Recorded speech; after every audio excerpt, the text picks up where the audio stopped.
Оройн төрийн үзэгчтэй сайхан амарцгааж байна уу? Монголын мэдээ агентлаг цагийн хүрд мэдээллийн хөтөлбөрийн мягмар гарагийн дугаараар үзүүлж байна. Эрчим хүчний зохицуулах хорооноос цахилгааны үнийг 1 кВт тутамд 5 төгрөг нэмээд байсныг шудраг өрсөлдөөн хэрэглэгчийн төлөө газраас хууль бус хэмээн үзэж энэ шийдвэрийг хүчингүй болгосон тухай өчигдөр мэдээлсэн. Тэгвэл өнөөдөр эрчим хүчний зохицуулах хорооноос шудраг өрсөлдөөн хэрэглэгчийн төлөө газрын мэдээллийг няцааж цахилгааны үнийг улсын хурлаас гаргасан тогтоолын дагуу нэмсэнийг өнөөдөр мэдгдлээ.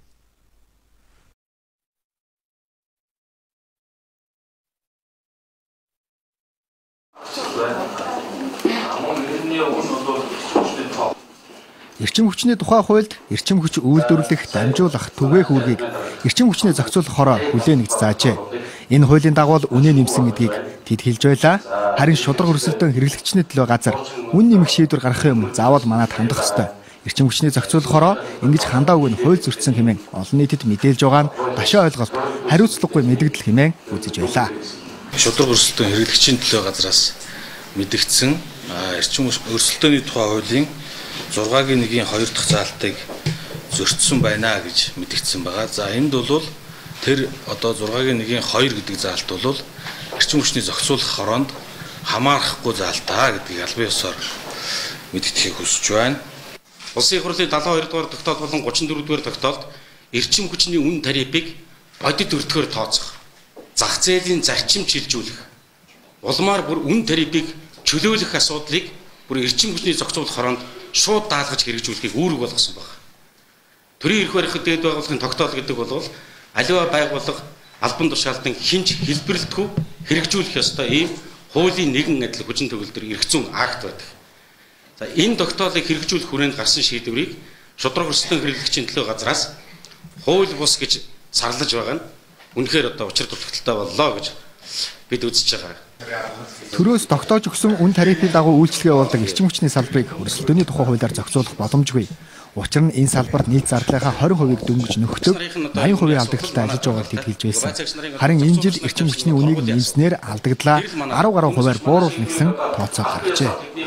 Тэр сүүлийн жилүүд бол арилжааны алдагдал, техникийн алдагдлын нийлүүлдэн бол дөрвтэй хэмжээгээр буулсан гэж хэлж болно. За энэ хоёр алдагдлын хэмжээг бууруулснаас сүүлийн 2 жилд бол одоо энэ төвийн эрчим хүчний системд бол бид нэг 5.2 тэрбум төгрөгийн одоо хэмнэлт одоо гаргачаад байгаа юм. Тэгээ аль болох хэрэглэгчийг тоолороор хэрэглэсэн цахилгааны үн зөв тооцож авах энэ асуудлыг бол одоо хэрэгжүүлж байгаа. Эрчим хүчний салбарын алдагдлыг бууруулах зорилгоор хийгдэж байгаа олон үе шаттай ажлын нэг нь үнийг нэмэх байсан гэдгийг тэд тайлбарлаж байлаа. Энэ талаарч улсын хурлаар хэлэлцүүлж тогтоол гаргуулжээ. Тиймээс цаашдаа нэмэгдсэн үнээр үйлчлэгээ явуулна гэдгийг тэд онцолж байсан юм а. Сүүлийн жилүүдэд гадаад улс орны эмч нарыг нутагтаан урьж авчран эмчилгээ үзлэг хийлгэх явдал их гарах болсон. Сайн эмч гэсэн сургаар олон ч хүн очиж үзүүлдэг, эмчилүүлдэгч гэсэн албан ёсны зөвшөөрөлтөө эсхийг ганц ч хүн шалгаж шаарддаггүй нь харамсалтай гэж мэргэжлийн хяналтын байцаагчид хэлж байна. Уг нь тусгай тогтносон Монгол улс өөрийн гэсэн хууль дүрмтэй тул үүнийг гадны ямар ч сайн эмч байсан дагаж мөрдөх ёстой гэдгийг хяналт шалгалтын байгууллагынхан сануулж байна. Энэ бол Солонгос улсын алдарт Ганнам дүүрэгт үйл ажиллагаа явуулдаг уламжилт гоо сайхны эмнэлгийн эмчийн Монголд ашиглаж байсан эмчилгээний хэрэгслүүд. Монгол улсын эмийн бүртгэлд огт бүртгэгдээгүй. Өөрөөр хэлбэл бид хэрэглэж болох эсэх нь тодорхойгүй энэ эмийг Ичингүг гэдэг Солонгос эмч хэд хэдэн хүн дээр туршиж байхад нь мэргэжлийн хяналтын байцаагч нар таслан зогсоожээ. Туршиж гэдэг үгийг энд дэмий хэрэгэлсэнгүй. Монголын захын эмнэлэгт ч баймгүй эрүүл ахуйн шаардлага хангаагүй үйл ажиллагаа явуулж байсныг энэ баримт нотолж байна. Энэ хүний хувьд бол үйл ажиллагаа явуулж байхдаа бол одоо уламжилт одоо аргаар эмчилгээ хийж байгаа энэ янз бүрийн зүйлүүд одоо арьс цоолох ажилбарууд нилээд хийгдсэн тэр 6 хүний одоо лав 3 дээр нь одоо хийгдсэн байна гэж үзсэн. Тэгэхэд энэ хүн өнөөдөр ийм одоо зүгээр тариураар тэр ажилбаруудыг хийж байгаа. Тэгэхээр өнөөдөр энэ маань одоо бид энийг аваад үзэхэд одоо нэг удаагийн тариур гэдэг маань бол тусдаа битүүмжилсэн ийм одоо савлгаатай юм яхад. Тэгэхээр энийг өнөөдөр хэрэгэлцсэн юм уу? Одоо хэрэглэв. Энэ бол бохирдсон учраас бид дахиад шинжилгээнд өгөх шаардлагагүй. Ингээд гараараа аваад задлаад тий орчны юунд холдуулаад тэгээд ингээд нэг уутан тэгээд энэ хилээр л орж ирэхдээ ингэж хийсэн юм уу? Эсвэл ерөөсөө өөрөө энэ хүн ийм одоо эмнэлгийн байгууллагын нэг халдвар хамгааллын дэглэмтэй гэдгийг мэддэггүй учраас ингэж ийм л байдалтай болоод үйл ажиллагаа Ичингүүг эмч зүгээр л Монгол найзынхаа урилгаар аялал жуулчлалын визтэйгээр орж ирээд эмнэлгийн үйлчилгээ үзүүлсэн байх юм. Амралтын өдрөөр хувийн эмнэлгийн нэг өрөөг түрээсэлж аваад. Яг ийм жишээ өнөөдөр ч бас нэг тохиолдлоо. Энэтхэг улсад элэг шилжүүлэн суулгах хагалгаа идэг Намиш Мехта гэдэг эмч Монгол улсын иргэн од гэрлээр зуучлуулан элэг шилжүүлэн суулгах хагалгаанд орох шаардлагатай өвчтнүүдэд үзлэг хийхээр товлсон байна. Энэтхэг эмнэлгүүдэд хийдэг хагалгааг $10,000 хямдралтай үнээр хийдэг нь элэгний хүнд өвчнөөр өвчлсөн олон 10 хүмүүс тэдний ар гэрээхэнд алдаж болшгүй боломж. Гэхдээ Мехта эмч мөн л аялал жуулчлалын визтэй ирээд зөвшөөрлгүй үзлэг хийхийг завдсан байна.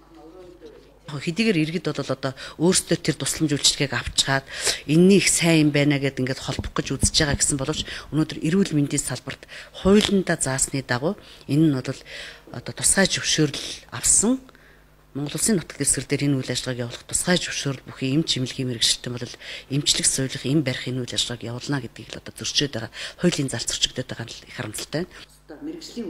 Монгол улс иргэнээ хамгаалахын тулд эрүүл мэндийн сайдын зөвшөөрлөөр таны харж байгаа энэ асуулгуудад хариулт авч холбогдох баримтыг нь шалгаж байж үзлэг эмчилгээ хийх эрхийг нь олгодог. Яг гэвэл Монгол улс сайн ч муу ч өөрийн гэсэн эрүүл мэндийн салбарын тогтолцоотой улс. Хин дуртай нэрж дураараа дөргихийг зөвшөөрөх ёсгүй. Өнгөрсөн хавар Баянзүрхт үүрэгт Солонгосын 3 эмч ирлээ. Үзлэг хийж байна гэсний мөрөөр шалгаж үзэхэд 2 нь санхүүгийн мэргэжилтэй, нэг нь сувилагч байсан байх жишээтэй. Энэ бүхнээс бид сургамж авч гадаад эмч нараас юун төрөн албан ёсны зөвшөөрлийг нь асууж иргэний үүргээ биелүүлэх ёстой гэж улсын байцаагчид хэлж байлаа.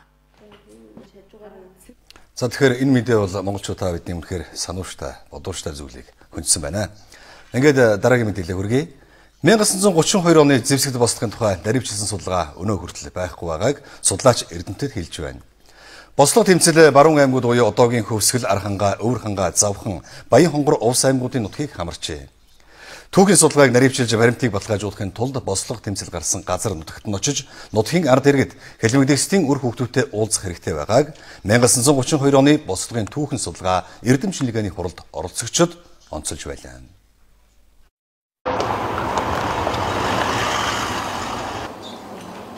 1932 оны зэвсэгт бослого чухам юунаас болж үүдв? Ямар хор хохирол дагуулж үр дүн нь юу байсан тухай өнөөдөр судлаач Эрдэмтэд болон хэлмэгдэхсдийн ар гэрийнхэн хилцүүлэг хийлээ. Бослого эхэлсэн өдрийг 1932 оны 4-р сарын 11-нд Хөвсгөл аймгийн Аршаан сумын Хялгантын хүрээнд 100 гаруй лам ардууд зэвсэглэн босож сум хамтралын төвийг дайран давтаснаар эхэлсэн гэж түүхчид ярьж байна. Ардын засгийн газраас авч явуулсан бүх бодлого алхмуудыг эсэргүүцсээр байгаа улс төрийн залхаан зээрлүүлэлтийн арга замаар одоо устгахсаар байгаад л одоо энэ бослогод хүргэсэн. Бослого ийм одоо нийтийг хамарсан бослого гаргахыг тохирхирсан байгаа. Энэ юуны тулд гэхлээр зэрэг дарааны хүмбийн хэрэг, бурайдуудын хэрэг, гэнтэн дэмтийн хэрэг, одоо Японы тагнуудын хэрэг гэх мэтлэнгээр одоо тэр бүх нийтийг хамарсан шалгуудыг үйлдэхийн тулд ерөөсөө энэ бүхэн чинь яагаад ингэсэн юм хэлээ зэрэг Монгол үндэстнийх нь хувьд устгах гэсэн бодлого одоо большевик Оросын төр бол баримталж исэн. Энийг бид нэр хэлэх цаг болсон гэж бодож байгаа. 1930-аад оны үед хилийн ойролцоох бүх нутгаар ард иргэдийн дөрвөлт газар авсан байна. Дөрвөн гарч байгаа иргэдийг зогсоох ажиллагаач хэрцгий байжээ. Өмнөгой аймгийн 500 гаруй өрхийг дөрвөж байхад нь Малтайн хамт пулеметр шүршсэн тухай түүхч бий. Тухайн үед бүрэн бос мэдээгээр 30 гаруй мянган хүн дөрвсөн байна. 29 оноос дөрвөж эхэлсэн. 31 онд бол бүгд найрамд Монгол ард улсыг 50-50 мянган хүн одоо бүгд найрамд Монгол улсын орхин хятад руу одоо дөрвөн одоо явсан байгаа. Энэний дараагаар хой талын аймагуудаар нь бослого болж ингэж гарч ирсэн. Тухайн үед Монголын 40 гаруй мянган хүнийг баривчилж шоронд хорьсон. Насанд хүрсэн эрэгтэйчүүдийн 20 орчим хувь нь баривчлагдаж 15 орчим хувь нь цаазлагдсан байна. Хамгийн гол нь манай Хөвсгөл аймгийн Аршаан сумд энэ судалгааны ажлыг тийм үү Эрдэмтэн судлаачдын багийг илгээж энэ сумд одоо түүхийн амьд гэрчүүд болсон цөөн тооны хэдхэн хүмүүсүүд бий. Тэднэртэй нь уулзуулж нэгдүгээр. За хоёрдугаар цугаан одоо тэр газар орнд тийм үү ямар ч одоо хууль эрх зүйн акт хүүгээр одоо буудагдсан олон иргэд бий. тэр газрыг судлаад лам нарын одоо бууц нэг жалга буюу. За тэгээ гихчлэнгээр маш олон одоо тийм эмгэгдэлтэй үйл явдлууд болсон газрууд бий. Тэн дээр нь судалгаа шинжилгээний ажлыг одоо хамтран хийяа гэсэн ийм санаа зорилготой. Тэгээ бидний зорилго цагаат ажлын өдөртөн зохион улсын комиссаас хийж байгаа энэ хурал бол үндсэндээ одоо энэ түүхэн үннийг тогтоох чиглэл одоо хийж байгаа хурал. 1932 оны бослого тэмцлийн түүхийн судалгааг илүү өргөн өрөөтэй явуулахын тулд цагаатгах ажлыг удирдан зохион байгуулах улсын комисс болон Монголын улс төрийн хэлмэгдэхсдийн холбоо орон нутгийн удирдлагуудтай хамтран ажиллахаар боллоо. Үзэгч тавхан дөрөм дөрвийн тавхан сая амарцгааж байна уу? За цаг үрд мэдээлэл хөтөлбөр зочны ярилцлагаар үргэлжилж байна. Маргааш 9 дугаар сарын 10-ны өдөр одоо хэлмэгдэгчдийн дурсгалыг хүндэтгэх өдөр тохиох гэж байна. За энэ үйл явдалтай холбогдуулан бид улсын хурлын дэд дарга цагаатгах ажлыг өдрөн зохион байгуулах улсын комиссийн дарга цагаагийн студид урьж ирээд байна. За бидний урилга хүлээж авч хүрэлцээрсэн танд баярлалаа. Тэгэхээр маргааш одоо хэлмэгдэгчдийн дурсгалыг хүндэтгэх өдөр болох нэ. Яг улсын комиссийн зүгээс ямар ажлыг зохион байгуулж байгаа бол энэ талаар эхлээд үзэгчтэй мэдээлэл. Тэгээ энэ өдрийг одоо Монгол даяар тэмдэглэж 19 жил болж байгаа. 19 дахь удаага уламжлуулсан олон арга хэмжээ бий. Хамгийн түрүүнд дурдах юм бол ухаан төрийн 3 өндөрлөг төрөлсгийнхэн хэлмэгдэгчдийн хөвшөөнд одоо хүндэтгэл үзүүлнэ гэж. Хоёрдугаарт орон даяар одоо цагаатгалын комиссийн чиглэлээр энэ тэнд босгосон одоо хөвшөө дурсгал газрууд мөн адилхан хүндэтгэл үзүүлнэ. Сургуулиуд төртөл одоо хичээл тусгайлан орж энэ одоо аимшигт үйл явдлыг сурталчлах ухуулах хойч үе одоо түүхэн сургамжид одоо дасах ийм одоо арга хэмжээ авна. Үүнээс гадна одоо манай иргэд өөрсдөө төрийн бос байгууллагууд, лам хурууд одоо өөрийнхөө чиглэлээр холбогдох бүх арга хэмжээ авна гэж ингэж хэлэх зүйтэй болов гэж бодож байна. За ингээд цуврал арга хэмжээнд явагдаж байгаа онл практикийн баг хурал, эрдэмтгэлгээний хурлууд гэж олон зүйл байгаа. Энийг бас хамруулан хэлэх зүйтэй болов гэж ингэж бодож байна. Тэгэхээр хэлмэгдэгчдийг цагаатгах, за тэдний үр хөвгтөд нөх болгоорыг олгох энэ ажил бол бас олон жил явж нэрхцээ орчмоос үйлчлээд хилээд цаа өнгөрлөө. За надад энэ байгаа нэг баримтаа дүнгээр бол өнгөрсөн 16 жилийн хугацаанд 18,036 иргэнд 16 тэрбум 247 сая төгрөгийн нөх болгоорыг олгожээ гэсэн юм дэм мэдээ. Тэгэхээр зэрэг нөхөх болгоорыг олгохоос гадна өөр одоо нийгмийн чанартай ямар үйл ажиллагаануудыг явуулж байна. За ер нь зүгээр их хэлмэгдүүлэлтийн үед 36 гаруй мянган иргэн одоо хамрагдсан. Үүнээс 31 мянган цагаатгах нийтрийн сэргээсэн гэдэг юм түүхэн тоо байж байгаа. За энэ аимшигтай аллах хатлаг үйл явдлыг бодох юм бол хүний аим одоо ирснийг бодох юм бол одоо бидний өгч байгаа арга хэмжээ бас өчүүхэн гэж хэлж болохоор байгаа маа. Тэгэлгүй. Ягаад гэвэл одоо ухаан нэг хүний аймыг 1 сая төгрөгөөр одоо бодож ухаан өгсөнтэй нэг үйл тийм дүүж байгаа тоо байгаа шүү дээ. Гэлийгт одоо өөрийнхөө эдийн засгийн боломжийн хөрөөр одоо тухайхын нөхцөл байдлаа уялдуулаад бид ухаан хүм болгонд 1 сая төгрөг амиа алдсан ч хойч юунтэй одоо амьдч хүнд хамруулж одоо саяын дүн тооны хэмжээний мөнгөн тэтгэмж өгсөн л да. Үүнээс гадна одоо орон сууц олох одоо амьдралын нөхцөлийг сайжруулахаар мөнгө олгож байгаа ийм олон зүйлийг бас дурдж болно гэж бодож байна. Зөвхөн нөх болгоороос гадна бол нийгмийн чанарт олон ажлыг олон арга хэмжээ явуулж байгаа. Тэгээ хамгийн гол нь бид ухаан дурслын мөнхжүүлэх ийм олон хэлбэрийн ажил зохиох боломжтой бид одоо чадахгүй байгаа хэрэг шүү дээ тийм ээ. Ер нь тэгээд иргэд маань бас ерөнхийдөө нэг цагаатгах ажлыг ийм зохион байгуулдаг юм улсын комисс байдаг гэж мэддэг. Дээрээс нь нөхөх болгоор олгож ийн гэж ойлгоод. Гэтэл энэний ард одоо бас юу гэдгийг Орос улбаны усаас зохих баримт чигийг нь одоо цуглуулж олж авчрахаас ахвал асуудал хүндрэл зөндөө байд юм шиг. Одоо нэг 6,000 иргэн бас үлдсэн байгаа. Тэр 6,000 иргэдийн асуудлыг шийдвэрлэхэд бас одоо тулгарч байгаа хүндрэл бэрхшээл одоо яг гол нь юу гэдэг юм. За миний ахалж байгаа энэ байгууллагын нэр их том одоо урт нэр. Тэгээ өдөртөн зохион байгуулах улсын комисс нартай. Тэгэхээр хүмүүс биднийг ухаан цагаатгах юм шиг ойлгоод байгаа юм л. Тэгэхээр энэ комиссийн доор ажиллаж байгаа хуулийн байгууллагууд, тагнуулын байгууллага, прокурорын байгууллага шүүх эцсийн утгаар цагаатгах байгаа юм асуудал шүү дээ. Манай комисс ерөнхийд нь ухаан цагаатгсан улсыг одоо нийт төрийн сэргээг нөхөн олбор олох одоо нийгэм том ухуулах хийх ийм чиглэлийн үүрэгтэй гэж бас ойлгох зүйтэй болов гэж бодож байгаа юм. Тэгэхгүй хүмүүс одоо бидний цагаатгах байгаа юм шиг ойлгож байгаа ийм зүйл байгаа.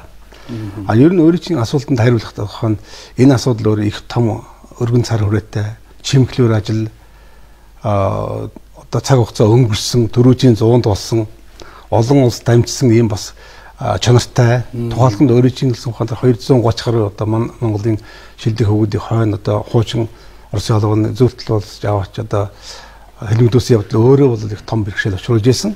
Гэхдээ бид ухаан чадах энергиэрэн хоёр орны харьцаанд одоо бас холбогдох нөхцөлийг ашиглаад одоо энэ бүх зүйлийг олж авч чадсан гэж хэлмээр байна. Одоо бидэнд өөрийн зүгээр шалтгаалгал юм байгаа хамгийн гол нь тэр хэллээ. Энд түүхэн одоо өнгөрсөн үеийн учраас ухаан архив материал олдох олдохгүй тухай асуул амьд гэрч байхгүй тухай асуул гэдэг ийм зүйл одоо бидэнд төвхтэй байдаг. Өөр бидэнд одоо торхон багтаа хамгийн одоо золонтой ухаан тэр нөхөн олох хохирлыг барагдуулах асуудал одоо үнэхээр төвхтэй гэж хэлмээр байна л да. Ер нь тэр үедээ энэ олон мянган хүний өмчийг хавтгаа хураасан байгаа шүү. Тэгтэл тэрнийг одоо буцаагаад өгсөн юм ерөөсөй байхгүй байдаг. Боломж их муутай байдаг, устгаа хайцсан байдаг, идж уудсан байдаг. Учраас энэ талын гомдол одоохон дутуу явдаг болов уу гэж ингэж бодож байна. Ер нь нөхөх болгоорт олгогдож байгаа хөрөнгө санхүүгийн асуудлыг юу яаж хийдэг юм бэ? Төсөв суулгадаг. Төсөв суулгана. Одоо Монгол улсын бэлбэнчин санхүүгийн төсөв одоо энэ цар хурлаас шалтгаатай. Ер нь нэлээд санаачлал гаргаж иж одоо эдэн дүүрэг аавны цэглгүй яах вэ? Тэгэхээр одоо бид өнгөрсөн жил одоо манай цагаатах одоо комиссийн санаачлагаар гэдэг юм уу тийм ээ. Энэ холбогдох хуулийн байгууллагын одоо хүч чармаал дарахын хуулийн төсөл яасан боловсруулж өргөн барьсан. Яхан нэмэлт оруулах гэж байгаа юм л дээ. Энэ хоёр чиглэлийн байгаа. Нэгдүгээр тухайн 2011 оноос хойш авхаа байцсан одоо цагаатгалын өргөдлийн хугацаас сунгах нэг юм асуудал. Хоёрдугаар түрүүч яг өөрөө чи асуусан тэр одоо хэлмэгдсэн одоо мөнгөний хэмжээг нэмэгдүүлэх юм асуудлыг бид тавьсан юм аа. Тэгээ бас л одоо их усэр байхгүй гэдэг хойш нь тавигдж байгаа. Ухаан бид бодсон юм л да нэг хүнийг одоо амь төр бүрлэгч хайжгаад 7 сарын 1-ний бодъё гэж бодож байгаа. 50 саяар одоо үнсэн энэ одоо ингэж үнэлэх ёсгүй л гэлийхт одоо яа их. Гэтэл ухаан 1 сая байсан тоог бид нэмээ гэдэг саналыг бид оруулсан одоо хүлээгдэж байгаа юм зүйл байгаа. Энэ бас хэлхэн зүйтэй болов гэж бодож байна тийм байх. За та бүхэн ярилцах цаг маш богино байлаа. Сүүлийн асуудыг биднээс асуудаа бас тавьж гаргал гэж ярэ. Ер нь бол одоо энэ өнгөрсөн үе хойч үеийн өсвөр үеийн залуучуудад энийг бас ойлгуулж таниулах. Одоо ерөнхийдөө цагаатсан иргэдмаа тэгээд цагаатад өнгөрчдөг тэдний үр хөвгүүд төрөл төрөсөдгээд одоо үлдсэн амьдарч бидний тунд амьдарч байдаг. Тэднэр маань бас хүндэл байдаг юм шиг байна. Тэгэхээр та нийгэм тандаад бас нэг юуны мөн ухааны улс төрийн хэлмэгдсэн улсууд төрийн хойч үеийн үр хөвгт төрийн одоо өмнөөс энэ цагаатгалын комиссийн даргын хувьд одоо гүн талархал гүн одоо хүндэтгэх ёстой гэж бодож байна. Үнэхээр одоо өөрөө чинь энэ Монголын төвд мартах ёсгүй тийм аимшигтай зүйл л дээ. Хэдэн үеэр одоо зөвхөн холбогдсон одоо хэлмэгдсэн улсын өр хөгж биш. Ерөөсөө Монголын хойчийг бүхэлдээ Монголын төв бүхэлдээ мартах эсвэл ийм зүйл гэж бодож байгаа. Ийм учраас ухаан дахин давтагдахгүй байх хэрэгтэй. Энэ их хэлбэгдүүлэлтийн түүхэн сургамжийг одоо төр байнга анхаарч явах хэрэгтэй гэж ингэж бодож байна. За баярлалаа. Хүмүүжигчтэй маргааш 9-р сарын 10-ны өдөр хэлмэгдэгчдийн дурсгалыг хүндэтгэх өдөр болно. За энэ өдөртөө холбогдуулан бид улсын хурлын дэдрэг цагаат ажлын өдрийн зохион байгуулалтын комиссийн дарга цогтой харилцлаа. Анхаарлаа тусанд баярлалаа. Савар төлбөрийг хөргөжлүүлүүл авч үзнэ.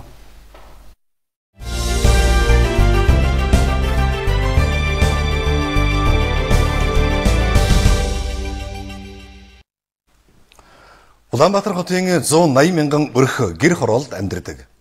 180 мянган өрх айлын бараг 80%-ийн хувьд орон сууц гэдэг мөрөөдөл мэт сонсогддог. Урьдчилгаа төлбөр сар бүр төлөх зээлийн хэмжээг их зэрэгээс шалтгаалсан тэдний бүтэншгүй мөрөөдлийг биелүүлэх нэгэн төлөвлөгөөг хотын дарга санаачилсан өнөөдөр танилцууллаа. Нуулгүй хэлэхэд орон сууцчлуулах хөтөлбөртөө иргэдийн төлбөрийн чадварыг харгалзан үзэхэ орхигдуулсан байсан гэж хотын дарга хэллээ. Жишээ нь буян тухай хороололт зорилтод бүлэгт зориулагдсан хямд үнэтэй чанартай орон сууц.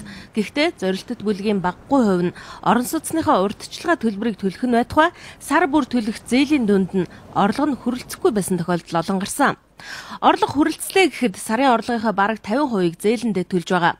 Тиймээс хотын дарга иргэдийн төлбөрийн чадварт нийцүүлэхдээ орон сууцыг урьдчилгаа төлбөргүйгээр мөн сар бүр төлөх зээлийн хэмжээ нь иргэдийн сарын орлогын 30%-аас илүү гарахгүй байхаар зохицуулт хийх боломжийг эргэлхийлж байгаа мэнэ. Биднийг бодвол одоо эдийн засгийн хувьд баялаг ихтэй амжиргааны төвшин өндөртэй газар л 30% бариад байна шүү дээ. Гэтэл бид нар зөрүүлээд бараг 70% яваад байна шүү дээ. Ингэж болохгүй. Тэгээд бид нар одоо яг энэ өрхийн орлогын 30%-аас нь хэтрэхгүй байх ийм төлбөртэй орон сууцыг одоо барья гэдэг ийм үйл ажиллагааг эхлүүлээд байгаа юм. Өөрөөр хэлбэл бид нар хоёр юм хийх гэдэг. Нэгдүгээрт нь бол стандарт тогтоох гэж байна. Бариад иргэн одоо моргэж юм уу лизингээр авж байгаа орон сууц нь тийм ээ орон сууцны сарын төлбөр нь тэр өрхийн орлогын 30%-аас хэтрэхгүй байх ёстой гэсэн энэ жишгээр шилжиж гэж байгаа. Тийм ээ. Дээрээс нь шууд одоо хуримтлал байхгүй иргэд бол цуулах одоо сарынхаа орлогоос тэр 30%-аас хэтрүүлгүйгээр цуулаад тэгээ орон сууцтай болох болцоотой болгоё гэсэн ийм одоо зүйл хийх гэдэг. Өрхийн орлогын 30% их байх тусмаа худалдаа авах орон сууцны метр квадратын хэмжээ их, бага байх тусмаа зайн багасгах зарчмаар зохион байгуулж болно гэж хотын дарга үзэж байна. Одоогийн байдлаар манай нийслэл хотод хотын даргын санаачилсан урьдчилгаа төлбөргүй орлогынхаа 30 хүртэл хувийг орон сууцныхаа зээлэнд өгөх боломжтой 102 мянган өрх байна гэж судлаачид хэллээ.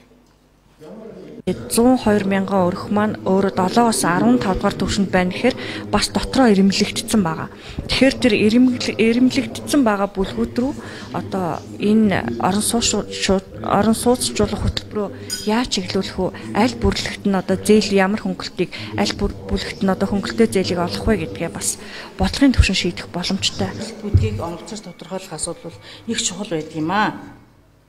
За Эдийн төлбөрийн чадварт нийцүүлэн орон сууцтай болгоход зорилттой төлөвлөгөө сайн судлах ёстой гэж Дэлхийн банкны зөвлөхүүд хэлж байлаа. Зөвхөн Монголд анх удаа ийм боломжийг эрэлхийлж байгаа биш. Дэлхийн олон улс оронд иргэдээ орон сууцаар хангахын тулд боломжийг нь судалж исэн, хэрэгжүүлж исэн жишг байдаг тул Дэлхийн банк нийслэлийн зөвлөхөр олжээ. Улаанбаатар хотын нийт өрхийг тэнцүү 10 бүлэгт хуваагаад тэгээд ингээд орлогоор нь ингээд ангилаад үцхэд магадгүй эхний одоо 4, 1, 2, 3 дугаар бүлэгт бол хүн амын 40-40% ингэж хангагдаж байгаа гэтэл дараагийн 4, 5, 6, 7-д нь бол 20% ч юм уу 30% ч юм уу ингээд оногдоод байж байгаа. Тэгэхээр тэр 1, 2, 3, 4-р одоо шаталд байгаа хүмүүст өнөөдөр орон сууцны одоо энэ жишээл 8% зээлч гэдэг юм уу энэ нь бол тэр хүмүүс чиглэгдэх ч юм уу тийм үү. Түүнээс тэр одоо 7-оос дээш байгаа хүмүүст бол бас нэг онц шаардлагагүй байхгүй. Яг гэвэл тэр хүмүүс чинь өөрсдийнхөө асуудлыг өөрсдөө зохицуулж чадж байгаа улсууд тийм. Тэгэхээр төрийн энэ одоо орон сууцны чиглэгдсэн бодлогыг тэр хүмүүст хандуулах энэ үйл ажиллагааг бол энэ өрхийн орлогын шатлалаар буюу зорилттой бүлгийг оновчтой тогтоосноор хэрэгжүүлдэг. Иргэдэд зээлээр орон сууцчлуулна гэдэг бол зөвхөн тэр айлын амьдрах орчныг дээшлүүлж байгаа хэрэг шээ. Нэг талаас байгаль орчны бохирдлыг бууруулах, нөгөө талаас зээлээ төлөхийн тулд тухайн өрх нийгэмдээ асар их баялаг бүтээх үндсэн нөхцөл болдог тул орон сууцчлуулах урт хугацааны зээл бол улс орны эдийн засаг чухал нөлөө үзүүлдэг гэж судлаачид онцлолоо. Сүүлийн 40 жилийн хугацаанд Улаанбаатар хотод барилга байгууламж 9 дахин нэмэгдсэн бол энэ хугацаанд автозам эрдүүл 1.5%-аар л нэмэгдсэн байна. Нийслэл өнөөдөр 1000 орчим километр замтайч хэтэрхийн нарийн автозамуудтай гэсэн шүүмжлэл бий. Нарийнхан замуудаа өргөтгөж төвжирлийг сааруулахаар нийслэл ажиллаж байна. Гэхдээ автозам өргөдөх ажилд газар чөлөөлөх, албадан нүүлэх асуудал хамгийн гол бэрхшээл байдгийг мэргэжилтнүүд хэлдэг. Ийм бэрхшээлтэй тулгарсан нэгэн жишээг бид сурвалжлаа.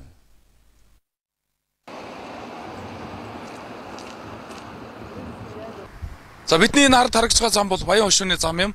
Өмнө нь 2 игнэ байсан энэ замыг 4 игнэ болгож 2 дахин өргөн болгосон байна. За тэгэхээр энэ бол нийслэл замаа өргөдгсөн сайн жишээний нэг гэж үздэг. Гэтэл энэ зам за энд хүрээд гацж байгаа юм. Яагаад гэвэл газар чөлөөлөх асуудалтай тулгарсан. За энд газар чөлөөлөхтэй холбоотой иргэдийн тохиролцоонд хүрээгүй-гээс болоод айлууд эндээ нүгээг үлдчихсэн. За ингээд зам маань ингээд эргээ 2 игнэтэй болоод 4 игнэгээр үргэлжлэх боломжгүй болсон гэдгийг бол тайлбарлаж байгаа юм. Яагаад ийм байдалд хүрв гэдгийг тодруулъя. Баян хошууны 4.7 км замын ажлыг сарын дараа хүлээлгэж өгөх ёстой. Одоо гүйцэтгэл нь 80 гаруй хувьтай байгаа юм байна. Хідэн айлыг тойрч гарсан онгорхой замаа бүтэн болгочих бол өмнөхөөсөө бараг 3 дахин өргөн замыг хүлээлгэн өгөхөд бэлэн гэдгээ хэлж байлаа. Хууч зорчих хэсэг нь 7 метрийн өргөнтэй зорчих хэсэгтэй 2 урсгалтай зам байсан 14 метртэй болгоод зорчих хэсгийн өргөнөтэй нийт явган замтайгаа гэрэлтүүлэг бүх юмтайгаа нийл 21 метр болж өргөсөж байгаа. Хичнээн айл жилөөс нийт. За Баянгол Чингэлтэй сонгон харахын 3 дүүргийн нутаг дэвсгэр дамжсан за нэг 210 айл орсон да объект нэг. Одоо яг үлдчихэд байгаа айл хэд байгаа юм? Яг үлдсэн нь болохоор одоо нэг 14-5 айлтай л байна да. Явган зам гэрэлтүүлэг орсон тийм л адилтай. Энэ айлд хизээ нөхөл. Энэ ерөөсөл нөхөө олгортой холбоотой. Тийм. Энэ хэсгийн газар чөлөөлөлтөд ойролцоогоор 7.2 тэрбум төгрөг шаардлагатай болжээ. Нөхөн төлбөрийн 30 орчим хувийг иргэдэд өгсөн, харин үлдсэн хэсгийг нийслэл төсвийн татгалоор энэ сардаа багтаан шийдэхэр болжээ. Энэ хооронд цаг алдалгүй замын ажлыг үргэлжлүүлэхийн тулд газраа чөлөөлөхийг иргэдээс хүссэн байна. Мөнгөс авч ирсэн юу гэсэн үг тэгэхгүй би нүхгүй дээ чи. Мөнгө өгөхгүй. Тий. Таад үсэн төрөний өмс авчиж. Тохиролцохгүй юм уу мөнгө өгөхгүй. Мөнгө өгөхгүй. Тохиролцохгүй ч тохиролцоод одоо мөнгө өгөхгүй. Энийг нураагаал тэгэл мөнгөө л хөөцөлдөн. Тэгээд хэд өхий удах юм уу яах юм бүү мэ тань. Мөнгө өгнө гэж итгээл одоо нүүлээ юу?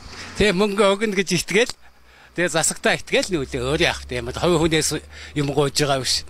Засаг өгнө гэд амтсан, би нүүн гэд авна гэд амтсан, нүүн гэд амтсан одоо өөр юм байхгүй. Энэ замыг чөлөөлж өгнө. Улсын ажлыг бодно. Энэ замаа тавийг сайхан өргөн зам сайхан л байна. Анхандаа газраа чөлөөлөхгүй гэсэн 100 гаруй айл байсан ч бүтээн байгуулалтын ажлыг хүндэтгээд ихэнх нь газраа чөлөөлжээ. Иргэдийн итгэл чухал. Ганц хоёрхан иргэний зөрүүд байдлаас болж хотын хэмжээний ажил гацхад хүрдгийг хэлж байлаа. Хотын захиргаан маань одоо нийслэл манаас иргэдэд одоо хуураад мэхлэх тийм бол байхгүй. Энэ хусгалчдын гудамжны ажлаас өөр одоо яг ингээд саацсан юм бол байхгүй. Тийм одоо иргэдээс шалтгаалсан тийм бол нэг ч байхгүй. Тэр нь хичнээн ажил явуулж байгаа яг чөлөөлөхтэй холбоотой. За өнөөдөр бол манай хилцэн хэмжээ нийслэлийн газар чөлөөлөх хилцэн хэмжээнд бол 204 ажил бол одоо он дамжиж болно, дамжихгүй хэрэгжиж байгаа 204 ажил. А түүн дээр бол одоо яг хамгийн нэгэн аралтаа чөлөөлөх шаардлагатай энэ 5 иргэдийн тий хусгалчдын гудамжны 5 иргэдийн асуудал байна. Өнгөрсөн жил 100 гаруй хэсэгт газар чөлөөлсөн бол энэ жил 200 гаруй хэсэгт, эх жил 300 гаруй хэсэгт газар чөлөөлөх төлөвлөгөө гарчээ. Газар чөлөөлөх ажил жилээс жилд улам өргөжж, тэр чинээгээр зам дэд бүтцийн ажил өрнөж байгааг иргэдийн дийлэнх нь ухамсарлаж ойлгодог болсныг хэлж байлаа. Монголчуудыг алтан дээр суусан гуйлагчд гэж хэлэх нь вэ? Наазах нь нийслэлчүүдийн өдөр тутамд үйлдвэрлэдэг хогийг дахин боловсруулж хэрэглэвэл ямар их боломж мөнгө байгааг хинч анзааралгүй олон жил өнгөрчээ. Тэгвэл Улаанбаатар хотын оршин суугчдын ганц өдөрт үйлдвэрлэдэг 1100 тонн хатуу хог хаягдлыг дахин ашиглах боломжийг хэсэг иргэд олж харж бодит ажил хэрэг болгохоор зорж байна. Тэд энэ том зорилгынхоо илэрхийлэл болгож хог хаягдлаар хийсэн бүтээлийнхээ үсгэлэн өнөөдөр нийлээ. Энэ үсгэлэнд хүний өдөр тутмын ахуйн хэрэгцээнд хэрэг болдог 50 гаруй эд зүйлсийг багтаажээ. За энэ миний гастаага хогийн шүүрийг бол урд хөшөөс оруулж ирдэг юм байна. А нэг ийм шүүрийг бол 30000 төгрөгөөр худалдаж авдаг байгаа. Тэгвэл яг ийм хогийн шүүрийг дард орох материалаар бид нар өдөр бүргэн хайдаг ийм хогийг боловсруулад хийх боломж байгааг бид нар соруулж ирсэн юм аа. Нэгдсэн үндэсний байгууллагаас хэрэгжүүлж байгаа алдагдал хаягдлыг алтан мөнгө болгохын төслийн хүрээнд энд ирсэн иргэдийг анх нэгтгэж хог хаягдлаар юу хийж болох талаар сургалтанд хамруулжээ. Төсөлд 7 дугаар сараас эхлэн хэрэгжиж эхэлсэн энэ хугацаанд 100 гаруй өрхийн гишүүдийг ажлын байртай болгоод байна. Ер нь бол жоохон хавтгай болгоо сайн гэдэг юм. Тэгээ хавтгай болгож бид нар бас хийх гээ үзэж байгаа л энэ төрүүлчихсэн ингээд хавтгай болгож хийх гээд үзэж байна. Тэгээ эн чинь энэ хүрэн савчин бол ерөөсөө ашиглах чадахгүй ингээд хог дээр хаягдаад байдаг байхгүй. Энэ хоёр дахь түүх хийдэнд ч авдаггүй. А бид нар тийм учраас энийг ашиглая гэж зориуд сонгож авч хийсэн. Энийг хийхэд арга ухаан, технологи, сургалтуудын зааж, нөгөө хөгжлийн бэрхшээлтэй, шилжин эргэсэд те энэ эмзэг бүлгийн иргэдэд бид нар бүлгийн зохион байгуулалтанд орж бизнесийн хэлбэр рүү оруулж байгаа байхгүй. Тэдэнд хог боловсруулах ямар нэгэн техник хэрэгсэл байхгүй. Тиймээс хог хаягдлыг ашиглан гараараа юу хийж болохоор байна тэр болгоныг хийжээ. Хаягдлаа цуглуулж буудан хийсэн нь хүмүүсийн анхаарлыг хамгийн их татаж байлаа. Зөвхөн энэ хүүхдийн сандал. Энүүнийг хийхэд 6 сэрхийг ундааны сав орсон. Тэгээд 6 сэрхийг ундааныхаа савыг ингэж баглаад тэгтээ эрзэнээр багдаагүй манайх нөгөө дотор хаймар биш үү машины. Тэр хаймарыг хайчилж ягаад барьж жижиг сандлыг одоо хийвэл 6 сав ингээд хог годомжинд хаягдаа л тийм одомжинд л байж байна. Хийсэн юмнуудыг бол айгүйх сонирхдаг шүү дээ. Юусэн хийгээд барай явж байхад дүрт бол юусэн ямар гоё зарах уу, ах уу, хаан зартын гэдгийг бол хийж байгаа. Тэгээ бид нар яг ингээд юу төвлөрсөн юу яасан газар бол юусэн байх. Борлуулалтын эцэг байхгүй. Тэд одоогийн байдлаар 5 төрлийн хатуу хог хаягдлыг ашиглаж байна. Цаашдаа үүнээс ч олныг боловсруулах боломж байгааг төслийн багийнхан хэлж байсан. Харин хийсэн зүйлийг нь үнэлж борлуулах цэг хэрэгтэй байгааг энд ирсэн хүмүүс хүсэж байлаа. Сууц өмчлөгчдийн холбоодын үйл ажиллагааны чадварыг нэмэгдүүлэх, урамшуул, хариуцлагын оновчтой зохицуултыг хийх үүднээс хууль эрхлэн орчныг нь өөрчлөх, санхүүгийн дэмжлэг үзүүлэх шаардлагатай гэж нийгмийн зарим төлөөлөл үзэж байна. Энэ талаар төрийн ордонд нээлттэй хэлэлцүүлэг боллоо. Сууц өмчлөгчдийн холбоодын хувьд иргэдийн сайн сайхны төлөө ажиллах ёстой. Нэг хэсэг нь үүргээ гүйцэтгэж байна, зарим нь ажил хийдэггүй. Ийм байдлыг өөрчилж нийтэд дэвшил гаргахын тулд сууц өмчлөгчдийн холбоодод төрөөс санхүүгийн тодорхой хэмжээний дэмжлэг үзүүлдэг болох урамшуул хариуцлагын оновчтой зохицуултыг хийх хэрэгтэй гэж хэлэлцүүлэгт оролцогсод үзэж байна. Ард түмэндээ сууц өмчлөгчдийн холбоо бас эрх мэдлийн өндөр хүмүүс юм шиг надад санагдаж байна. Торгож чаддаг, шагнаж чаддаг одоо тийм л байгаа юм. Одоо манай сүүгч одоо 300-400-аас их одоо айл өргөтэй байж идэг. Тэгээ нөгөө 2-3 хүн маань хаанаач үлдсдэг. Ажиллаж чадахгүй. Нэг нүггүй хэлэхэд бол юу яаж гэдэг сөөг ард түмэнтэйгээ суугчтайгаа холбож ажиллаж чадвар оронтой юм дутуу байгаа байхгүй. Улсын хурлын зарим гишүүний хувьд сууц өмчлөгчдийн холбооны эрх зүйн байдал, орон сууцны дундын өмчлөлийн тухай хууль зарим талын өөрчлөлт оруулахаар холбогдох төслийг санаачлан боловсруулсан байна. Тухайн хуулийн төслөөр бол орон сууцны ус дулааны дундын шугамын борлуулалтын мөнгийг нийтэд нь орон сууцны конторуудад өгдөг байх биш, тодорхой хувийг нь сууц өмчлөгчдийн холбоодод олгодог болъё гэсэн саналыг гаргаж байна. 8% аваад үлдчих юм бол бид нэр одоо хангалттай засвар үйлчлэгээ хийгээд өшөө бүр хоригдлол бий болгох юм бүрэн бололцоод болж байгаа. За энийг бол шийдэж өгчөөж энэ сууц өмчлөгчдийн холбоо өөрөө оршин тогтох юм. Энэ маш олон шударга гişээр олон жил үйлчлээд явчих. Яагаад гэвэл бидний хувийн шугамаар ус дамжуулчаад бидэнд төлбөр өгөхгүй байгаа асуудал бол энэ одоо олон жил одоо энэ сууц өмчлснөөс хойш олон жил бол бидний мөнгийг өөр газар өгөөд ингээд сүүх оршин тогтнож чадахгүй байгаа зүйлийг олж харсан. Орон сууцны нийтийн эзэмшлийн талбайд төрийн байгууллага дур зоргоороо зөвшөөрөл олгож байшин барилга баригддаг. Ийм байдлыг зогсоох үүднээс орон сууцны байрнаас 100 м хүртэлх талбайн газрыг тухайн оршин суугчид нь хувьчлах, орон сууцны дундын өмчлөлт нь шилжүүлэх шаардлагатай гэж хуулийн төслийг санаачилсан гишүүд үзэж байна.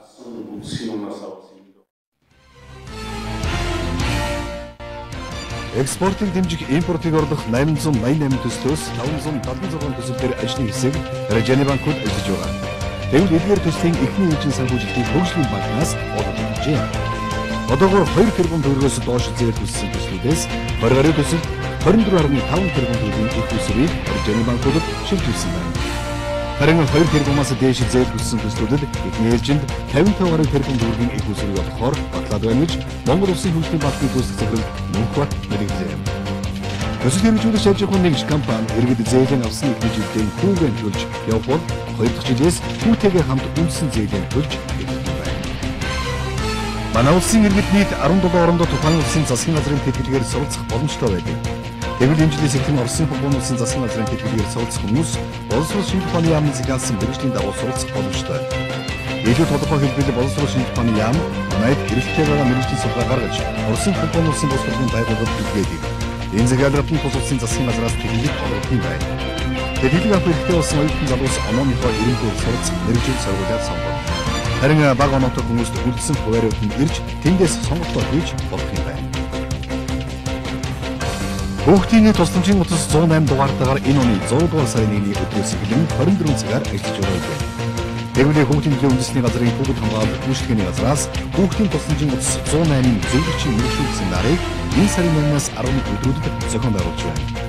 Тусгай мэргэжүүлэх сургалтын хүүхэд хамгааллын чиглэлээр явуулж байгаа бөгөөд сургалтанд хүүхдийн тусламжийн утасны төвийн ажилтнууд, дүүргийн хүүхэд төрөлхийн хөгжлийн төв, харьяа байгууллага, өнөр өгөл 2 төвийн мэргэжилтнүүд оролцож байна. Гадын аюулгүй байдлыг хангаагуулмаас эд хөрөнгө амнаас эрүүл мэндийн хохирол тохиолдол нэмэгдсээр байгааг мэргэжилтнүүд сануулж байна. Тухайлбал улсын хэмжээнд өнөөдрийн байдлаар ахуйн шинжтэй гал төмөрт 53 хүн амьдсан байна. Гал төвөөр үүсэх шалтгаан ихэвчлэн иргэдийн өөрсдийн хайхламж болгоомжгүйгээс үүдтэй байдаг бөгөөд энэ жилийн хөрөнгө эхлэл 4 гаруй галын дуудлага ирж 10.9 тэрбум төгрөгийн хохирол учраад байна. Иймээс иргэд аж ахуйн нэгжүүд галын аюулгүй байдлын сайд хангах шаардлагатай байгааг гал түнхтэй тэмцэх газраас анхааруулж байна.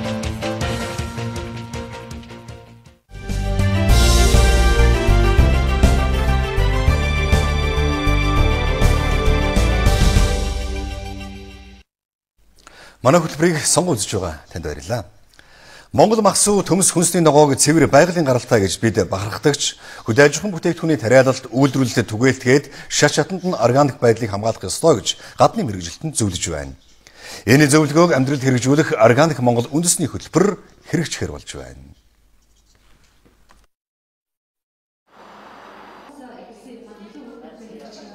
Эрүүл хөрсөнд эрүүл үрээр ямар нэг химийн бордоо хэрэглэхгүй төмс ногоо тарина. Хураас нь төмс ногоог хүний биед хор нөлөөгөө сав баглаа бодолд савлаж хэрэглэгчдэд түгэнэ. Энэ дунд үйлдвэрлэлийн шатандч төдийгүй логистикийн төвшөнд ч эрүүл хүнсийг хамгаалах орчин бүрдэх ёстой. Энэ бол Органик Монгол үндэсний хөтөлбөрийн гол зорилго юм а. Үндсэн түүхэд маань хаанаас ирж байна? Гарал үүс нь юу байна? Үнэхээр байгалийн түүхэд ирж чадж байна уу? Тэрийг бид нэ боловсруулахдаа органик одоо тэр бүтээгдэхүүний байдлыг алдагдуулахгүйгээр боловсруулах технологиг мөрдөж чадж байна уу? Эргээд эцсийн хэрэглэгчдэр очихдоо энэ маань тэр бүтээгдэхүүний чанар алдагдахгүйгээр очиж чадж байгааг гэсэн ийм үндсэн цогцоор нь бид нар авч үзэж биднээр одоо value chain гэж ярьдаг те өртгийн сүлжээ буюу кластерын систем гэдэг тал руу илүү хандаж явах юм бол бизнес талаас ч тэр илүү үр дүнд хүрэх юм болов уу гэж харж байгаа. Тэрээс сүгөө өөртөө цуглуулж аваад ингээд үйлдвэрлэж болж байна. Энэ бол ажиллаж байгаа улсууч гэсэн урам зоригтой өөртөө их багталтай сайхан ажилладаг. А гэтэл борлуулалт бол бас энэ жижиг үйлдвэрлэл бүр том үйлдвэртэй төвчүүлж болохгүй. Бидний чинь өнөөдөр цаг баглаа бодол ямар байгаа вэ? Дэлхийн нийтэд одоо юу их тулгамдаад байна гэхээр дэлхийн нийт чинь нөгөө баг газраас их ургац авахын тулд маш их химийн бордоо, маш их химийн бодисууд орчин шавьчаас хамгаалах бодис хэрэглэж байгаа учраас тэднийг харьцуулахад бол манай бүтээгдэхүүн харьцангуй органик боловч яг олон улсын төвшөнд зөвшөөрөгдөх хэмжээнд байж чадахгүй байгаа учраас тэр олон улсын төвшингийн стандартыг бид нэр одоо ногоочдод ойлгуулах хэрэгтэй. Органик Монгол үндэсний хөтөлбөрийн хүрээнд малчин тариаланч нарт сургалт явуулна. Мөн хөдөө аж ахуйн гаралтай бүтээгдэхүүн үйлдвэрлэл болон борлуулалт түгээлтийг боловсронгуй болгох хөтөлбөр хэрэгжүүлж органик хүнсний тухай хууль гаргах юм байна. Дотооддон ойсон дөрөв тувцыг Монгол ноосоор нэгсэн даавгаар ойж байгаа. Энэ утгаараа хувцсны чанарыг эцэг эхчүүд мэддэг болсон гэж ойлчид ярьж байна. Гэтэл сүүлийн үед яг энэ батлагдсан загвараар ойсон дөрөв тувцыг бүгд наримдах хятад ард улсад дуурайлган хийсэн байна.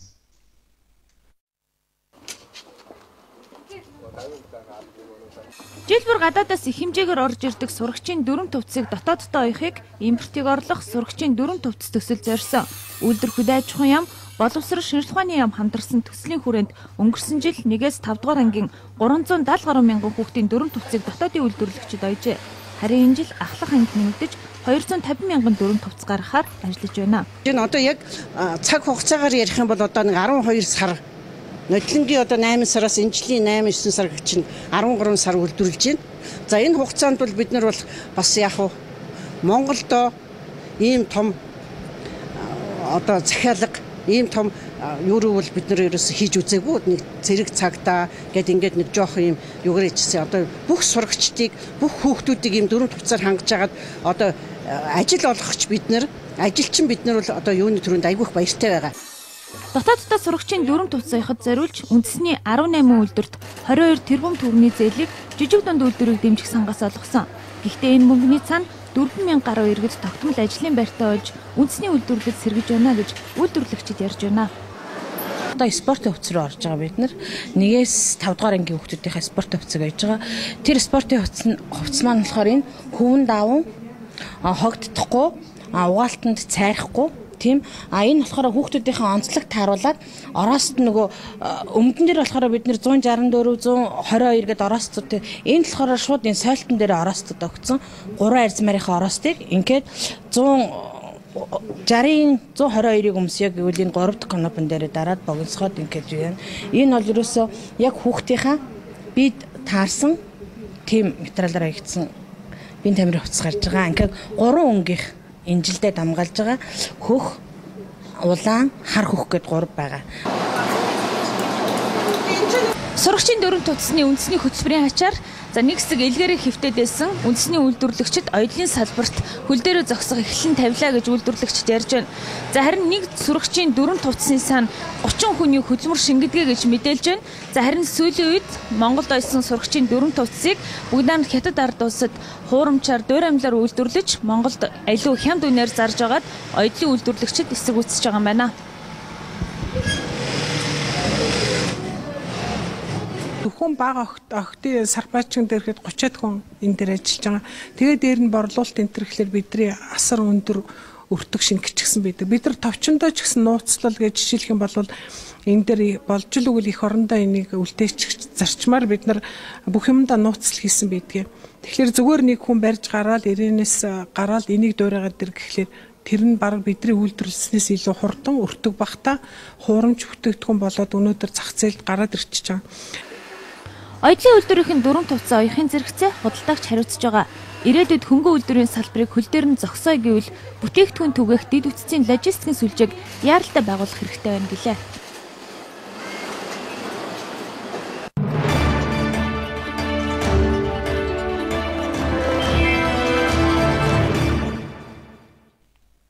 Одоо үзэгчдээ олон улсын үйл амьдралын мэдээ хүлээн авна. Өчигдөр орой Иракийн парламент Хайдар аль-Абадиг Иракийн ерөнхий сайдаар албан ёсоор томилж, түүний бүрдүүлсэн кабинетийн бүх сайдуудын томилгоог баталжээ. Улс оронд нь салан тусгаарлал газар авч бүрэн эрхтэй тусгаар улсын байр суурь гангасан энэ үед Иракт шин засаг бүрэлдэхүүн тогтож байгаа нь чухал ач холбогдолтойг ажиглагчид онцолж байна. Түүнчлэн Исламын улс бүлэглэлтэй тэмцэх нэгдсэн эвсэл байгуулан ажиллахаар чармааж байгаа Америкийн нэгдсэн улсын хувьд Иракийн төр засгийн нэгдмэл байдал чухал юм. Энэ чүүднээс Вашингтон Иракийн шин засагтай хамтран салан тусгаарлалтаа тэмцэх санаачлаг гарган Иракийн ерөнхий сайдаар тохиролцоонд хүрчээ. Иракийн ерөнхий сайдын нэр дэвшүүлсэн бүх сайдыг парламентод дэмжин балан хамгаалах болон дотоод хэргийн сайдуудыг оролцуулахгүйгээр томилгог баталжээ. Шинэ ерөнхий сайд үлдсэн чухал салбарын сайдуудыг нэр дэвшүүлэхэд дахин 1-7 хоногийн хугацаа өгөхийг парламентаас хүссэн байна.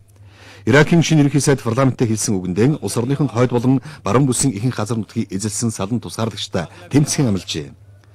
Америкийн нэгдсэн улсын төрийн нарийн бичгийн дарга Жон Керри Америк Иракт шин засгийн газар бүрэлдэхүүн тогтож үйл ажиллагаа эхлүүлж байгаа мэдээллийг таатаагаар хүлээн авч байгааг Вашингтон хотноо хэвлэлийн хурал зарлан мэдгдсэн байна.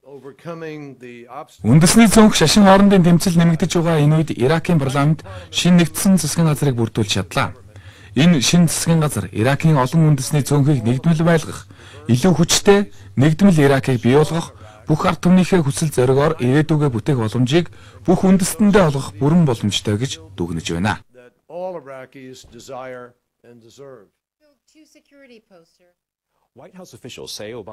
Америкийн нэгдсэн улсын ерөнхийлөгч Барак Обама Иракийн шинээр томилогдсон ерөнхий сайд Хайдар аль-Абади нар Исламын улс зэвсэгт бүлэглэлийг дарах бодлого төлөвлөгөө гаргахад ойр хамтран ажиллахаар тохиролцсон байна.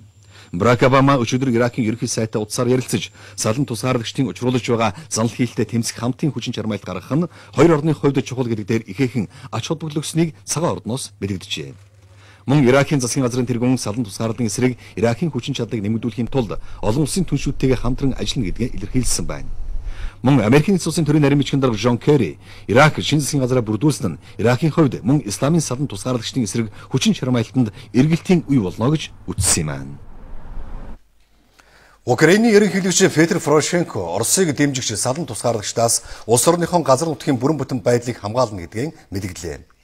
Тэрээр өчигдөр стратегийн чухал ач холбогдолтой Мариуполь хотод очиж байдалтай танилцсныхаа дараа дээрх байр суурийг илэрхийлсэн байна. Петр Порошенкогийн хувьд төв засгийн газар нь салан тусгаарлагчтай гал зогсох гэрээнд хүрснээс хойш Мариуполь хотод очсон анхны дээд алдан тушаалтан болж байгаа юм.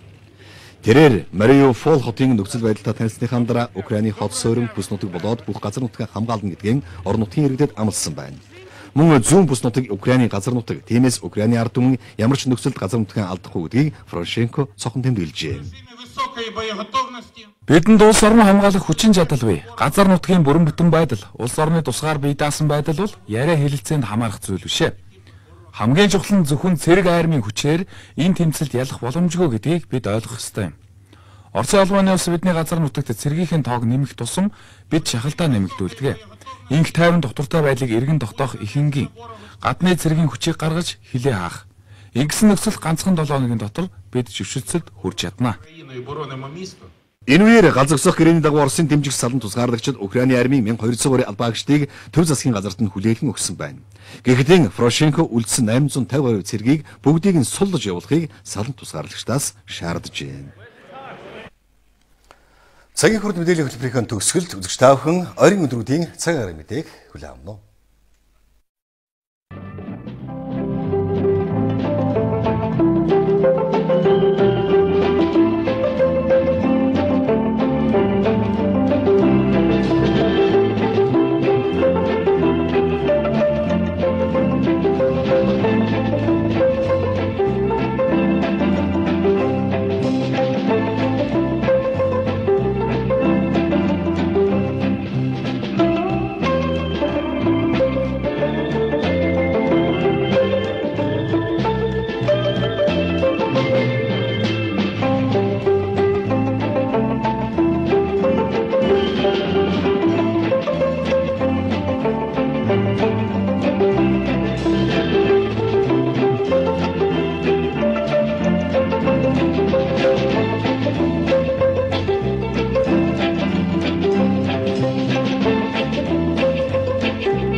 Эрхэм үзэгчдээ бид та бүхэнд 9 дугаар сарын 9-ний өдрийн цагийн хөр мэдээллийн хөтөлбөрөөр үзүүллээ. Та бүхнийхээ маргаашийн ажил үйлсэд амжилт хүсье. Сайн амраарай.